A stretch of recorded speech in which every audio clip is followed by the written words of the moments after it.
Manusri Yatirajaya Vivekananda Suraye Satchit Sukha Swarupaya Swami Nityasthanandaji.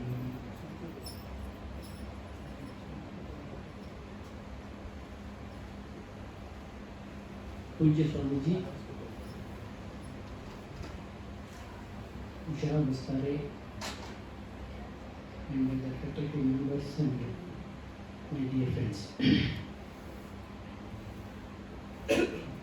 It is very heartening to listen about the study circle that is going on very well in this institution, started 15 years back.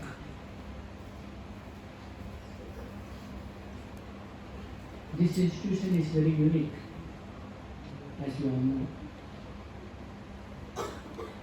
that it has got a combination of both ancient and modern traditions.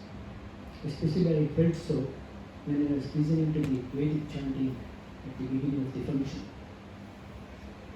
You are interested in studying Swami Vivekananda means you are interested in studying Vedanta. It's the most ancient philosophical contribution of ancient India. So that is a very interesting thing. And though you are deeply interested in studies of sciences, scientific subjects and all that, you are also showing a lot of interest in the Vedanta and other elite subjects related to their ancient culture. It is very important, very heartening to know that. Now coming to the subject, the education, other dimensions of education.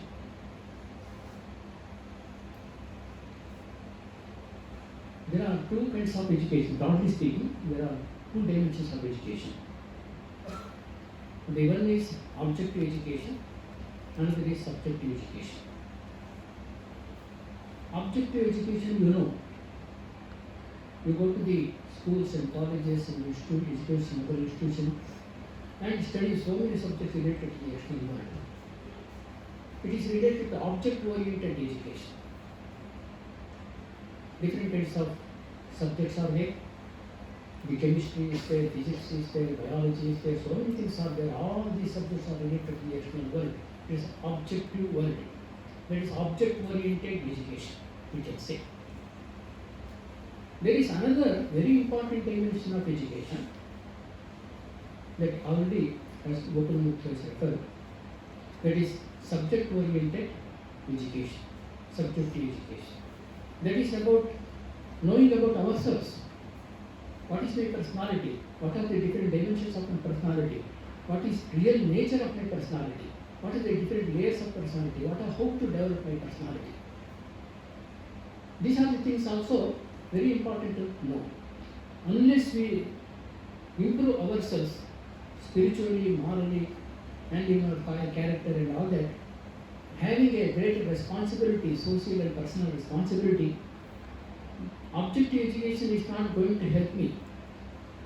Not only it won't help me, it won't help the society also. As Swami Vivekananda says, knowledge is power. Power can be used both for the constructive as well as destructive purpose. It is like a deadly weapon, poisonous weapon. So that can be used for both the purposes, constructive and as well as destructive. So if the deadly weapon is given to a man of no character at all, no responsibility at all, then what happens? He will use it only for destructive purpose. If it is given to a man who is very responsible and he is a man of great character, then what happens? He will use it for constructive purpose only. Even the most deadly weapon also can be used. Even atomic energy can be used for constructive purpose. So same is with the knowledge. So that is, for example, if a very sharp knife is given to a small child, what happens? It will cut everything into pieces, and it will cut its own finger also. Similarly, knowledge also can be used like that. So that is why what is important, subjective education is very important. There is a nice anecdote related to great philosopher, Greek philosopher Socrates. When Socrates asked his students, what are you going to become in future? What is your idea? And somebody said, I want to become a doctor. Someone said, I want to become an engineer. Someone said, I want to become a research scholar. Like that, many told so many things. Normally, we hear that such things in institutions. Then, one boy stood up and said, I want to become a man.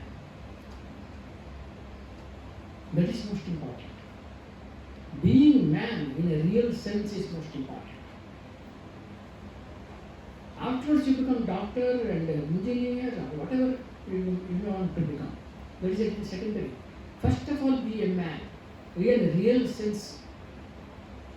So that is why Swami Vivekananda said, we want man making character building, assimilation of ideas. The man making education is most important. What is man then? That question arises. Are we not men already? We appear to be men. But are we really men? Sri Ramakrishna says, Manushya. Manushya, Sanskrit word is Manushya. Manushya means man-push. Man-push. Push means consciousness. Awakened consciousness. When the mind is awakened and our spiritual consciousness is awakened, then only we are really men.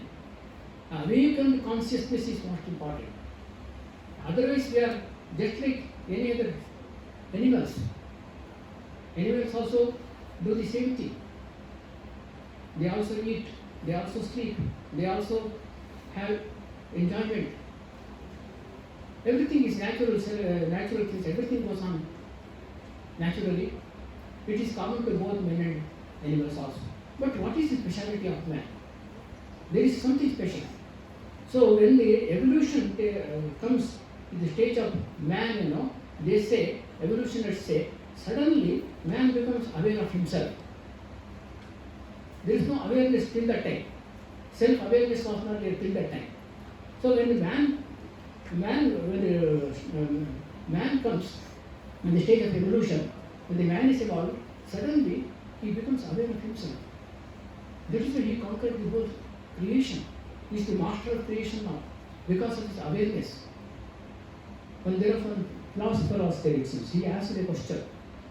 If all the powerful animals like lion, tiger,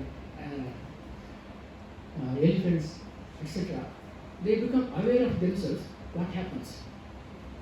And he said, there will be no one to answer that question. No one to answer that question. Really, suddenly they become aware of their own power. Before those powerful animals, where we are? We are nothing. We are nothing. We are able to conquer them, subdue them, because our greatest faculty that we have, that is awareness. We have to have more and more awareness. We must come out of this mechanical life, robotic life. That is man. When we are able to come out of this robotic life, mechanical life, animal life, then we become real man. So that is why the Swami Vivekananda said, we want man making and character building, assimilation of ideas. So that is why there are two kinds of education. As I said, one that teaches how to make a living, another that teaches how to live. You choose what you really want. So how to make a living is okay, it's also necessary, you need it. But another most important thing is how to live the life in this universe, in this world. How to live a meaningful life. Just living is okay, animals also live. How to live a meaningful life, that is given to man. Only man can live a meaningful life, purposeful life. That is the main characteristic of man. So that is why we have to have this other dimension of education, that is subject-oriented education. That is also most important to be noted. Another idea I want to present before you. there was a psychologist, Eric Fromm. He makes two distinctions, two existences. One is having mode of existence and being mode of existence. We all know what is having mode of existence. We have so many things, so much of bank balance is there, so much of houses are there, cars are there, mobiles are there, so many things are there, power is there, position is there, your knowledge also is there. We have so many things. But there is another kind of existence, that is being mode of existence. What is that being mode of existence? What I am really. Am I happy? Am I peaceful within? Am I perfect within? Am I morally perfect within? What is my inner being? What is my inner being? That is most important. That is being mode of existence. We have to have this being mode of existence to be noted. So the subjective oriented education deals with the being mode of existence rather than having mode of existence. So through the having mode of existence, we know we can have so many things in this world. All the material development takes place. Everything is okay. But other dimensions of education is to know what is my real nature is. That is spiritual education, moral education, going within ourselves. We have to go within ourselves. So that is why this another side of the other dimensions of the education we have to be very important. That is to be also we have to take care of in our education system. There is a one Gallup poll. According to that Gallup poll, 6 basic needs of man. What are the 6 basic needs of man? The one is need to believe that life is meaningful and has a purpose. Life is meaningful and has a purpose. If life loses its meaning, we become just like the mechanical, we become more and more mechanical, we live a most animal life. Maybe most sophisticated animal life, perhaps, that's all. Most sophisticated. But it is an animal life only. Sensible existence. And when the life has got a meaning, then everything related to the life, everything related to me assumes meaning. Sri Ramakrishna puts it in a very beautiful way. Human life is a big zero. Big zero. Man is a big zero. The zero has no value. If you go on adding the zero after the zero, it will assume no value at all. But if you put 1, then you know the zero will have value. And if you go on adding the zero after the zero, the value will enhance. Its value will enhance. Similarly, first of all, we have to add 1, that is spiritual element. God. Sri Ramakrishna says it is God. We have to have God with us. We have to manifest our own spiritual element within our personality. That is 1. Then this zero will assume value. It becomes meaningful. Then if you add so many things, so many zeros, we have position, have money, everything, the family, everything we have. Everything will have its own meaning. Everything assumes meaning. Without the 1, the life has no meaning at all. Life must have a meaning. Life must have a purpose. Sense of fulfillment must be there. Only when you have that 1 only, then only you will have sense of fulfillment. Life becomes more meaningful. Even evolutionists are of the telling, are of the opinion that in human life, when the evolution comes to the point of human life, in human life, the happiness that is to be derived not from sense enjoyment, but from sense of fulfillment. Sense of fulfillment must give us the real joy, real happiness. How the sense of fulfillment comes? How it comes? In two ways it comes. One is the manifestation of our own potentialities. Then life becomes more fulfilled. Manifestation of our own potentialities. Another is helping to the society, helping someone else, doing good to the others, doing good to the society, helping others. That also gives me a sense of fulfillment. Yes, I have done something to make others' life happy. That is great. That also gives me a sense of fulfillment. So another thing is, I have to manifest my own potentialities. There are so many potentialities are within me. The capacities are there, talents are there, the goodness is there, love and charity is there, and ultimately the potential divinity is there, as Swami Vivekananda says. That potential divinity also is to be manifested through intense activities, purposeful activities. We will be able to manifest our own capacities and talents. There is one stage of manifestation. There is another higher stage of manifestation. That is manifestation of love and charity within us. That is to be manifested through serving others, through helping others, through feeling for the sufferings of the others. That kind of capacity you have to develop. That is education will give me. Feel for others. The empathetic impulse, you have to get that. I am fond of telling one story. You must have already heard the story, I don't know. But it's not a story, it's a real fact.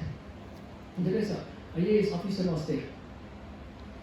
A great, highly qualified person. And he, one day he went for a picnic with his families and all that. Family members.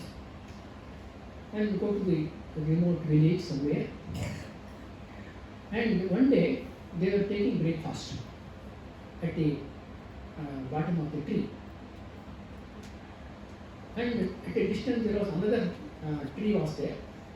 And that tree consisting of so many nests, birds' nests, eating birds, they live a very beautiful nests. And the IAS officer saw that and he was very much tempted. So beautiful it is. He wanted to take one or two and put it in his showcase in his house. So after the breakfast is over, he went there and tried to pick one or two nests, but he could not because he could not reach the branches. The branch very high. He could not reach it.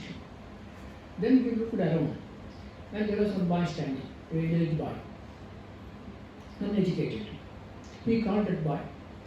He asked him, "Do you know how to climb the tree?" "Yes, sir, I can." "Can you climb the tree and collect one or two the nests? I have to take them to my home." And he said, "No, sir, I don't do that. I know I can climb the tree, but I can't give that to you." He persuaded him so much, but he did not. He did not oblige. Then he was an IAS officer, he knew how to brave also, taking the brave and braving others also he knew. So he took out 50 rupees notes and presented before him and asked him, "Take it, you please collect one or two nests for me."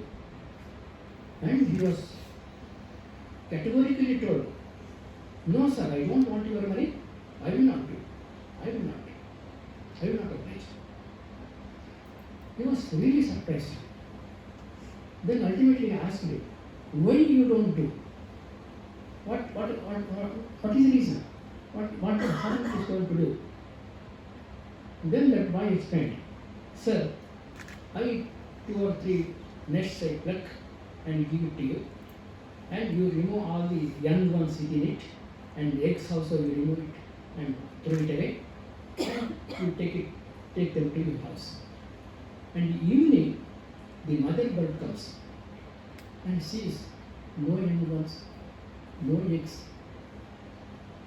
With so much of heart-rending miseries, it wallows on the ground. It screams with so much of pain. I can't see that, sir. I can't see that. It's impossible. So I don't." That IAS officer, very sensitive, after narrating this story, he writes below, who is really educated? Who is really educated? With all the so much of qualification and degrees and all that, if you don't have that human feeling at all, then what is the use of that education? This is the other dimension of education.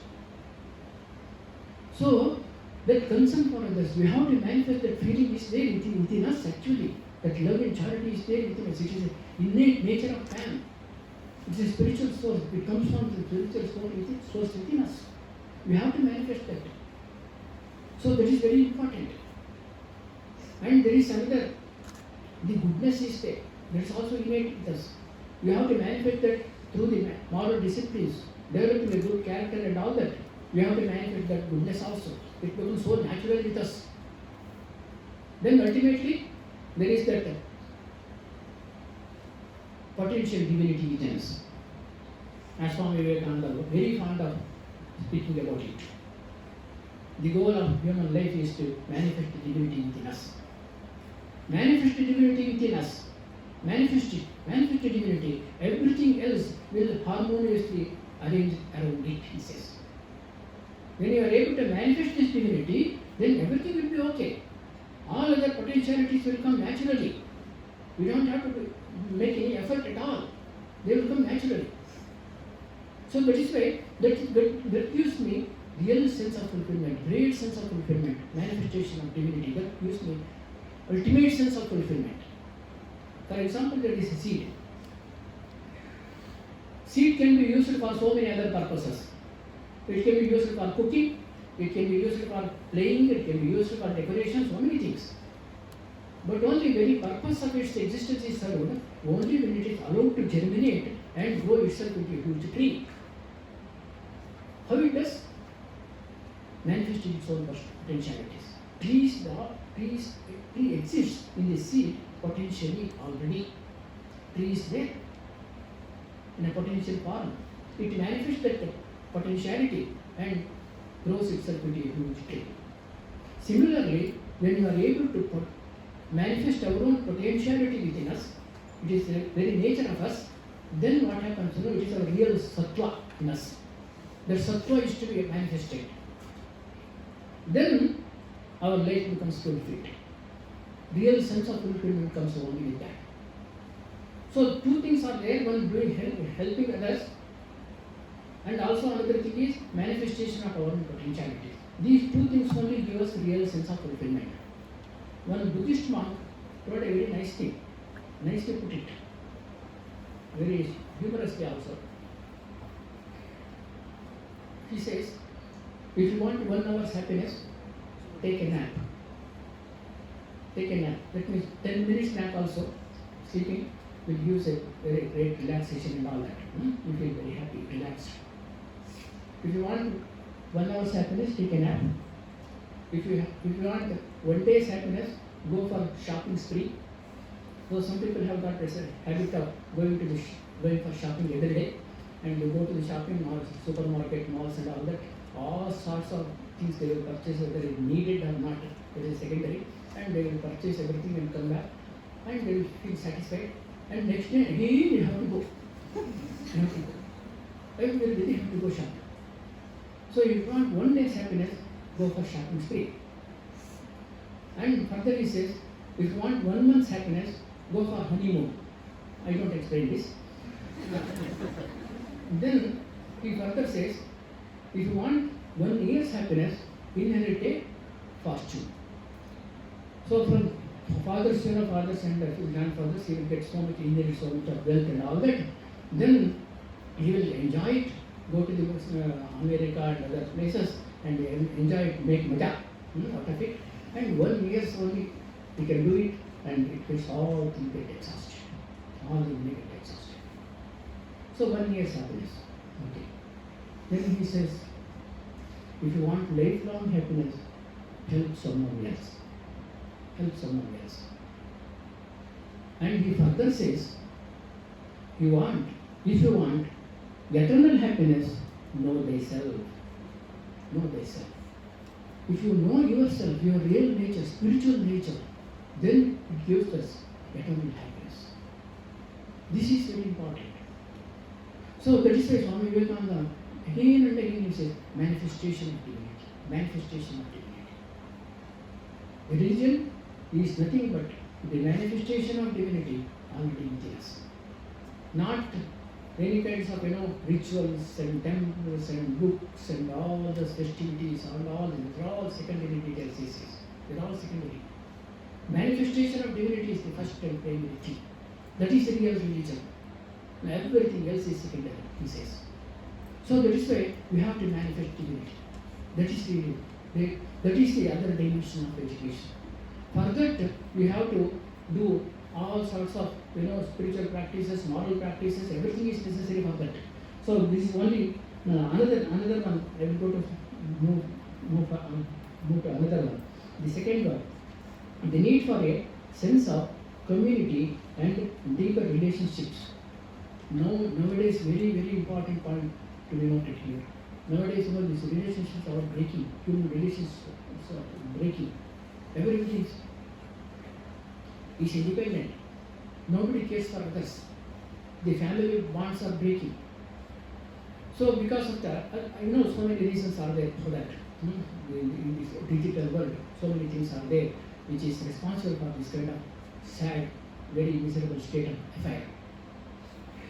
We say because of the modern communication and information technology and all the races and all the people of the world has come together and become a global village and all sorts of things we talk about it.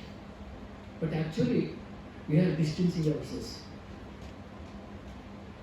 I always used to say, as the means increases, end suffers. As the means increases, end suffers. If you go on, see, as the means of happiness increases, happiness itself decreases. As the means of communication increases, communication gap also increases. We are living in a Dura Yuga, I always say, Dura Yuga is distance age of distance. Everywhere, that's why you have Duravani is there, Doordarshan is there, distance education is there, everything is distance. We want to distance ourselves. We don't want to come together at all. We don't want to live together at all. The community life is most important. That gives us a real joy of life. Even physical health also improves. I will narrate one particular story. It's not story. This is also an actual fact. About 100 years back, in America, there was so much of land was there free, given free to all. Everybody, whoever goes there, they get the land free, and they establish themselves there. So one in a particular village was there in Italy, that is Roseto. The village is called Roseto. There, some villages were highly, very poverty-stricken. They didn't have sufficient to eat. Very poor, very poor. They came to know there is when you go to America, you can have your livelihood nicely, and so much of land is there, available is there, nothing. So much of opportunities are there for livelihood. So one particular family somehow managed to migrate to that country, America, and that family settled down in a particular place and got 100 acres of land and cultivated and become training like anything and have a good life. Fulfilled life and all that. Then other families also came to know about it. One by one they migrated and all came and settled there one day. It's called Roseto settlement. And all is a big community life. And after 100 years passed,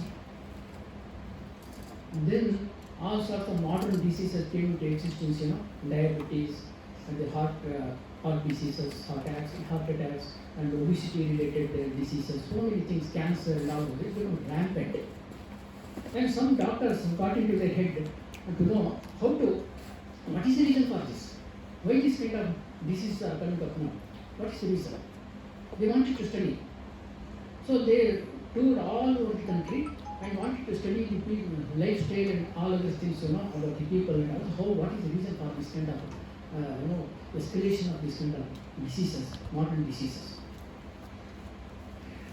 They came to this particular village house where the Roseto village people are residing, Roseto settlement. When they come to know when they come there, they come to know, they were so surprised. No modern diseases like no diabetes, no cancer, no heart attack, nothing of that sort. Nothing was there. What is the reason?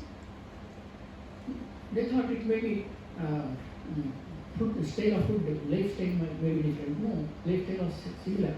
Food may be reason, they may be purely vegetarian and all that. No, nothing of that sort. They will always take meat, non-veg. And they thought that they may be, they don't have the habit of drinking also. They did. They used to drink, moderately of course. They used to drink. Smoking also was there. Everything is common. Lifestyle is common. And what is the reason then? They zero in on one particular thing, that is the well-knit community life. Well-knit community. They all come together, sit together, and if they want to see the TV, all sit together and see it and do the bhajans, etc. Also sitting together. It's a very well-knit community life. Because of that, they were living a very healthy life. Physically also, mentally also. So that is why this human relationship is very important. That is most important. That is lacking, all sorts of mental problems comes. Modern, main problem of the mental problems of the modern time is depression and loneliness. Because of the loneliness, they could go to depression.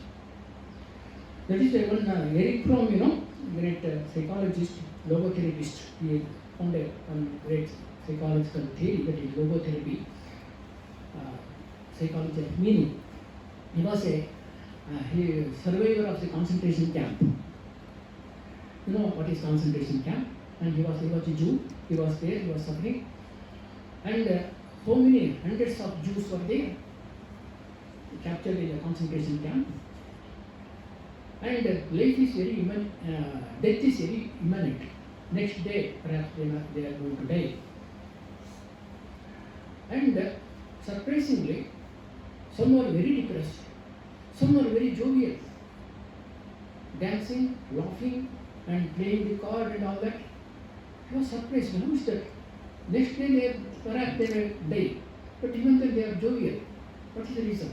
He went on. He was a doctor. He went on studying the mental state of those people, and he found those who are jovial, happy, and playing and all that, dancing and all that, they have a sense of meaning in life. They have a sense of meaning. There is a purpose in life, meaning in life. So because of that, what happens? Everything happens to them also. Even the happiness and misery, everything will assume meaning, because once the central personality has got the meaning, and everything related to that also assumes meaning. So that is why they are quite happy. That meaning is most important. Living a meaningful life, the purpose of life is most important. That is why that gives them a. Otherwise, what happens? He says, if the life loses its meaning, three maladies take place. One is depression, another is addiction, another is aggression.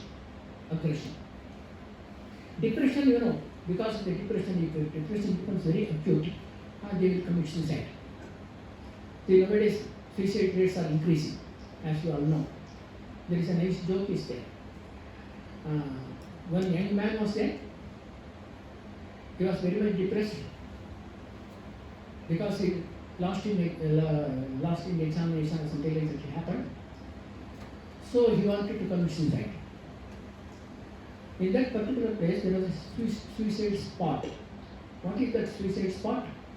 There is a precipice, a huge precipice was there, and somebody would jump into that and loses his life. Death is imminent.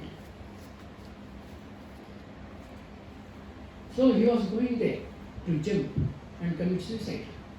And he was oblivious of the external world, what is happening in the world. He was going and going. He was about to jump. At that time, somebody pulled him through the collar and told him, "Come in the queue," I say. So for committing suicide also, there is a queue. So that is how, that means what I want to say, so many people are want to commit suicide because of the depression in life. When the depression becomes very acute, they commit suicide. They go to the extreme extent of losing their life. This is very important. The other thing is, when I don't value my own life, what happens, you know? I waste it. If the money is devalued, what we do? We just throw it away, that's all. It doesn't have any meaning at all for me. So that is why we throw it, burn it. So similarly, if I don't have any value of my own life, meaning of my own life, then what happens, you know? I waste my life. The alcohol, addiction to alcohol, drugs and all that, now the most modern addiction is mobile addiction. All these things are wasting one's own life. It's a waste. There are so many ways of wasting one's life. So this kind of wasting takes place. So one person was addicted to alcohol, and somebody told him, so why do you drink alcohol and all that? Why do you drink it? It's slow killing, he said. And he replied, okay, that's okay, I am not in a hurry, he said. So when a person is addicted to that, you know, he can't understand all these things. So then another malady is, when I don't value my own life, I waste my life, and I don't value others' life also. The result is aggression. So that is why Eric Fromm nicely puts it. The violence is the outcome of unlived life. Violence is the outcome of unlived life. That unlived life means life of no fulfillment at all. Life without any fulfillment. That is the violence is the result of that one. So that is why this meaningful life is most important. And relationship is most important. Third one is need to be appreciated and loved. If there is a real, community life is there, understanding is there, appreciation also is possible, and loving each other.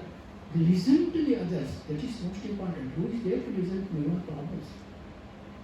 Who is there? Nobody is there. Listening, because I need to express myself. I need to express my own ideas, my own feelings. There must be somebody to listen to. So that is very important. If that is not there, if I don't express myself or my own feelings at all, what happens is I get suppressed. And it creates a lot of problems, creates a lot of mental problems. So that is why, if in the ashramas also, we don't have to solve their problems. Many people come and express their problems and sufferings and all that. We can't solve the problems of all the problems. It's not in our hand. We can't do that. But if we patiently listen to them, it gives them a lot of relief. We do only that much. That's all.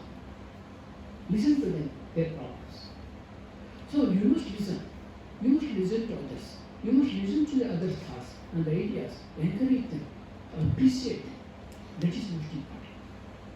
So this is the most important need that we have to take into account.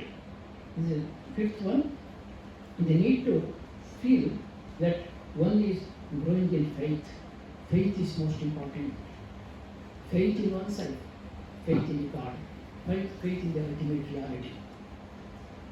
Positive attitude towards life. That is faith. Swami Vivekananda gave so much of importance to faith. Faith in oneself. Because Swami Vivekananda says, if you don't have any faith in yourself, even if you have faith in so many different gods and goddesses, no use at all. Unless you have faith in yourself. First have faith in yourself. When the faith is there, when the faith in oneself is there, then what happens, all the potentialities will manifest. All the capacities within me will manifest. When you have that faith. That's what Swami Vivekananda said. From the childhood onwards, one has to teach the child how to have faith in oneself. That's what Swami Vivekananda emphasized at that point. If the faith in oneself is there, then everything is solved. Sri Ramakrishna also, if faith is there, no problem. All the problems will be solved, he says. Faith is most important. So there is of course I am taking so much too much of time. It's not this. The last one, the need for practical help in developing a mature faith. That is also another great need. One has to help the people, help the children, especially help the children to need of faith, and also help them to a meaningful faith in themselves, as well as faith in the ultimate reality, faith in the spiritual veracities that we always talk about. So that is why most important thing is we have to have other dimensions of education which teaches us how to go within ourselves. We know how to go outside, how to go out, all extrovert. We are looking out only always. But Nityasthananda is some great spiritual personality. He says we have got a duty towards so many society, families and all that, we have got duty towards ourselves also. We have to evolve ourselves. That is our duty towards ourselves. So morally and spiritual evolution also is most important. We have to take care of ourselves. So that is taking care of ourselves is the other dimension of education. And when we are able to take care of ourselves, when we have a real faith in ourselves, when we love ourselves, when we have a noble attitude towards ourselves, we will be able to help others also. That is also very important. These two dimensions are very important, and I am very happy to be here and share few ideas with you. I hope this study circle will thrive further and have more and more connection with Ramakrishna today in the Bangalore and also Mysuru and I wish you all the best, very great success in your future life. Thank you so much.